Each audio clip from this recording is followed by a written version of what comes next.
Assalamualaikum teman-teman, selamat datang di YouTube channel Elsa Dwi Juliana. Sebelum mulai nonton, subscribe dulu yuk. Aku hitung sampai 5 ya.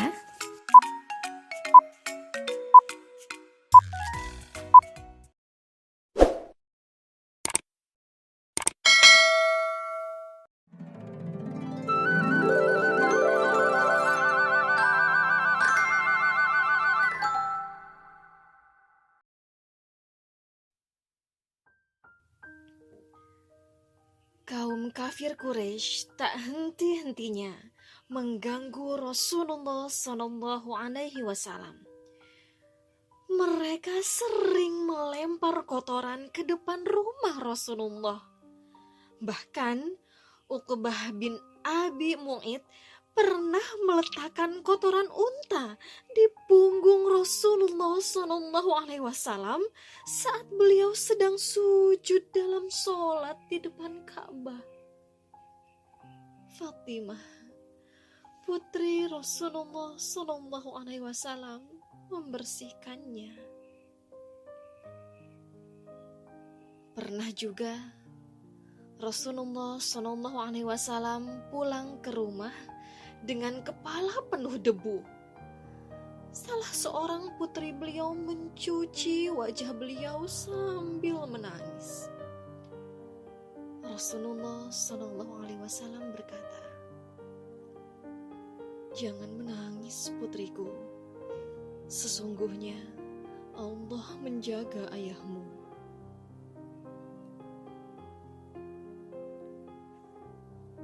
Para sahabat pun mengalami hal yang sama. Batu besar diletakkan di atas Bilal di padang pasir yang sangat panas.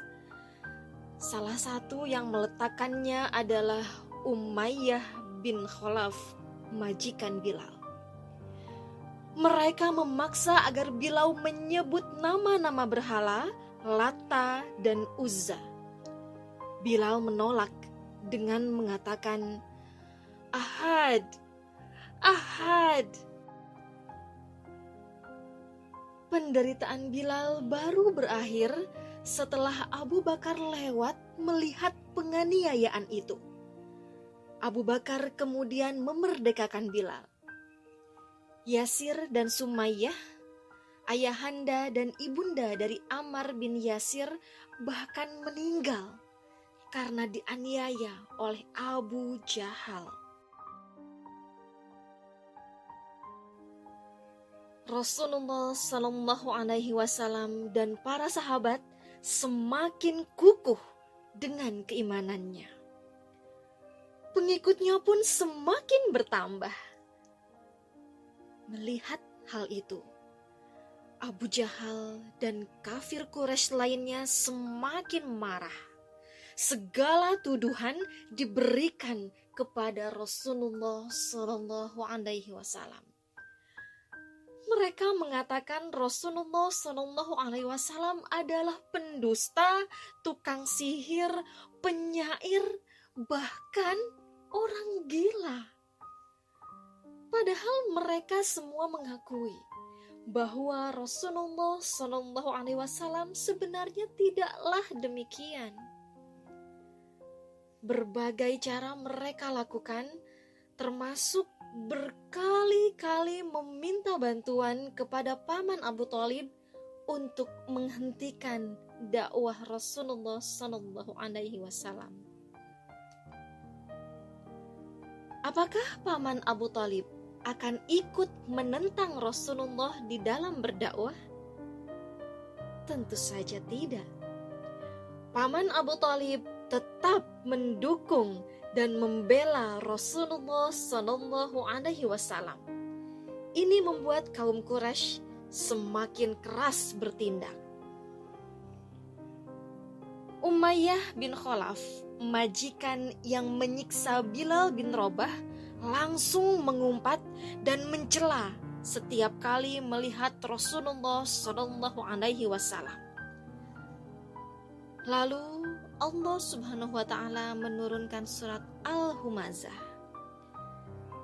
Celakalah bagi setiap pengumpat dan pencela.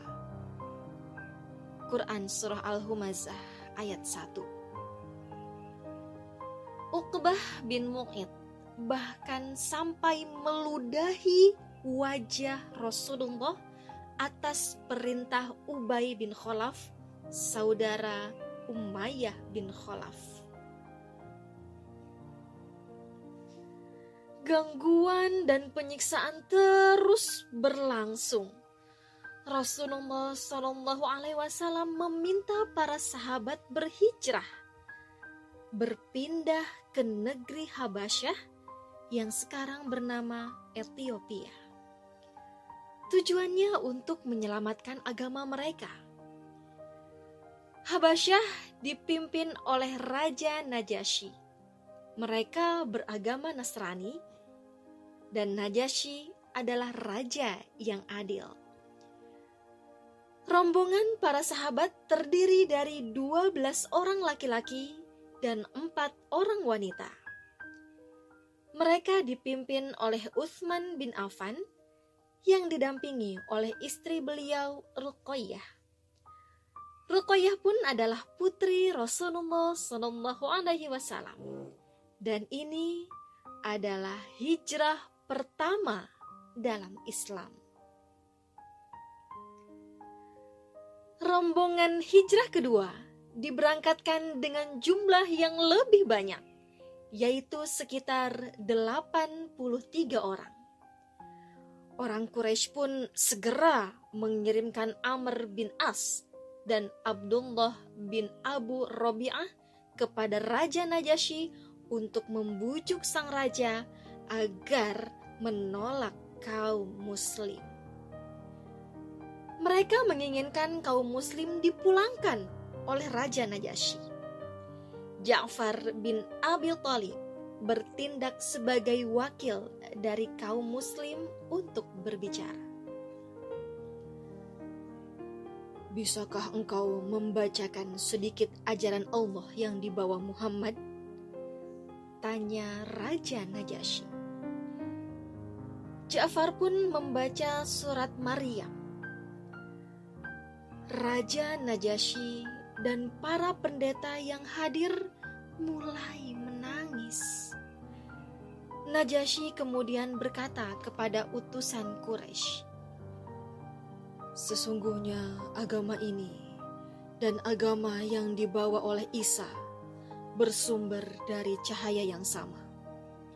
Pergilah, demi Allah, aku tidak akan menyerahkan mereka kepada kalian, tidak akan pernah."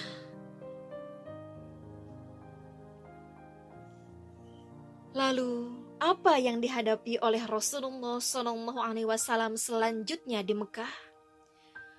Kafir Quraisy semakin berani, termasuk Abu Jahal.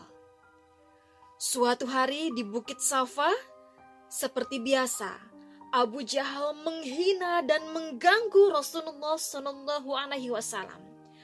Abu Jahal menghantam kepala Rasulullah SAW dengan sebongkah batu hingga kepala Rasulullah SAW berdarah. Peristiwa ini membuat Hamzah bin Abdul Muthalib, paman Rasulullah SAW, sekaligus jagoan muda Quraisy, memeluk Islam. Hamzah pun menjadi salah satu pejuang utama kaum muslim. Masuk Islamnya Hamzah bagaikan sebuah sinar terang untuk Rasulullah SAW dan kaum muslim. Dan 3 hari setelahnya, sinar terang itu semakin gemerlap ketika Umar bin Khattab, orang yang sangat ditakuti dan disegani oleh Quraisy, pun masuk Islam. Al-Faruq atau tegas dalam membedakan yang hak dan yang batil adalah gelar Umar setelah masuk Islam. Kaum musyrik Quraisy semakin cemas mengetahui Hamzah dan Umar ada di tengah kaum muslim.